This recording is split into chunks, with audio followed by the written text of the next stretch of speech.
नमस्कार, मैं हूं आंचल सिंह और आप सभी का स्वागत है हमारे चैनल पर। इस वक्त बड़ी खबर आ रही है महाराष्ट्र से।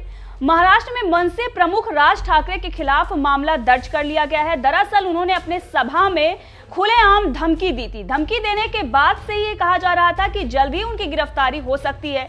अब शिवसेना, एनसीपी और कांग्रेस के लिए एक बड़ी मुसीबत राज ठाकरे बन चुके हैं। दरअसल लाउड स्पीकर को लेकर लगातार राज ठाकरे मामले को बढ़ाए जा रहे हैं। बीजेपी भी उनके साथ में है। अब ऐसे में कहा जा रहा है कि अगर शिवसेना, एनसीपी और कांग्रेस किसी भी प्रकार की कार्रवाई राज ठाकरे के खिलाफ करती है तो ये बड़ी मुसीबत उनके लिए ही बन जाएगी, क्योंकि आने वाले दिनों में चुनाव है। चुनाव को देखते हुए ही राज ठाकरे इस प्रकार के बयानबाजी कर रहे हैं। पूरा मामला क्या है इसके बारे में बात करेंगे, साथ ही बताएंगे कि मामला क्यों दर्ज हुआ है, शिकायत क्यों दर्ज हुई है और किस प्रकार से बीजेपी उनके साथ चल रही है और आने वाले दिनों में बीजेपी और राज ठाकरे शिवसेना, एनसीपी और कांग्रेस को मात देने जा रहे हैं।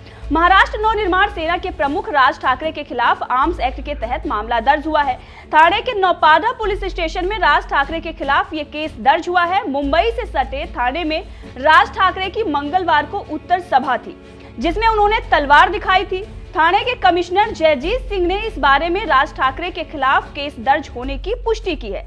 इससे पहले महाराष्ट्र गृह विभाग ने भी इस पर बयान दिया था। उन्होंने कहा था कि राज ठाकरे के खिलाफ आर्म्स एक्ट के तहत केस दर्ज किया जाएगा। अब राज ठाकरे ने तलवार तो दिखाई, साथ ही उन्होंने धमकी भी दी थी कि अगर लाउड स्पीकर 3 मई तक नहीं उतरे तो उसके बाद हमारी जिम्मेदारी नहीं होगी। इससे पहले हमने देखा है कि राज ठाकरे ने जिस तरीके से अपने नेताओं से यह आह्वान किया था कि लाउड स्पीकर पर उसी आवाज में हनुमान चालीसा बजाया जाए जिस आवाज में, तेज आवाज में अजान होती है, और उसके बाद लाउड स्पीकर से हनुमान चालीसा बजाया गया था और कई नेताओं को इस मामले में जुर्माना भी आया था और साथ ही गिरफ्तारी भी एक नेता की हुई थी। अब ऐसा देखा जा रहा था कि राज ठाकरे के इस बयान के बाद और भी दंगे भड़क सकते हैं महाराष्ट्र में, इसीलिए ये कारनामा किया गया महाविकास अघाड़ी सरकार की तरफ से। लेकिन ऐसा कहा जा रहा है, सोशल मीडिया पर कई सारे लोग हैं और ये बोल रहे हैं कि आ बैल मार मुझे जैसी स्थिति महाराष्ट्र में पैदा कर दी है महाविकास अघाड़ी सरकार ने।